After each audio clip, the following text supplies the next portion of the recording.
আপনি কি জানেন বিশ্বের সবচেয়ে বিখ্যাত মানুষটির মস্তিষ্ক চুরি হয়ে গিয়েছিল? হ্যাঁ, আমি বলছি আলবার্ট আইনস্টাইনের মস্তিষ্কের কথা। এই ঘটনা এতটাই পাগলাটে আর সিনেমার মতো যে আপনি শেষ পর্যন্ত চোখ সরাতে পারবেন না। তো লাইক বাটনে একটা ঝাঁপ দিন আর চলুন আজকের সবচেয়ে অদ্ভুত বিজ্ঞান রহস্যের ভেতরে ঢুকে পড়ি। যেভাবে পাগলামিটার শুরু হলো 1955 সালের এপ্রিল, আলবার্ট আইনস্টাইন, যিনি ছিলেন E=mc² দিয়ে পুরো পৃথিবীর মাথা ঘুরিয়ে দিয়েছিলেন, তিনি মারা যান। সব কিছু ঠিকঠাক চলছিল, কিন্তু এরপর শুরু হলো সিনেমার মতো এক মোড়। একজন ডাক্তার, নাম থমাস হার্ভে, পেশায় প্যাথোলজিস্ট, তিনি ছিলেন দায়িত্বে আইনস্টাইনের অটোপসি করার। আর এই লোকটা হঠাৎ ঠিক করলো এই মস্তিষ্ক তো স্পেশাল, এটা আমি রেখে দিচ্ছি। কে এই কাজটা সম্পূর্ণ অবৈধ ছিল। হার্ভে কোনো পারমিশন নেননি, না আইনস্টাইনের পরিবার থেকে না হাসপাতাল থেকে। তিনি মস্তিষ্কটা ব্যাগে ভরে নিয়ে সোজা বাড়ি চলে যান। ভাবুন তো, কেউ আপনার বাসায় ফ্রিজ খুলে দেখলো ভেতরে একটা জার ভর্তি আইনস্টাইনের মস্তিষ্ক। এটা কি হরর নাকি হিউমার কে জানে। এখানে শেষ না, থমাস হার্ভে আইনস্টাইনের মস্তিষ্ককে কাটাকাটি করে 240টা টুকরো বানালেন। হ্যাঁ ভাই, যেন পিৎজা স্লাইস।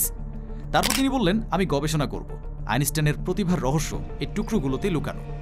আর সেই টুকরোগুলো নিয়ে তিনি সারা আমেরিকাতেই ঘুরতে লাগলেন, কখনো গাড়ির ট্রাঙ্কে, কখনো বন্ধুর বাসায়, আবার কখনো এক সাংবাদিককে তিনি মস্তিষ্কের একটা টুকরো দেখালেন বিয়ার কুলারের ভেতরে।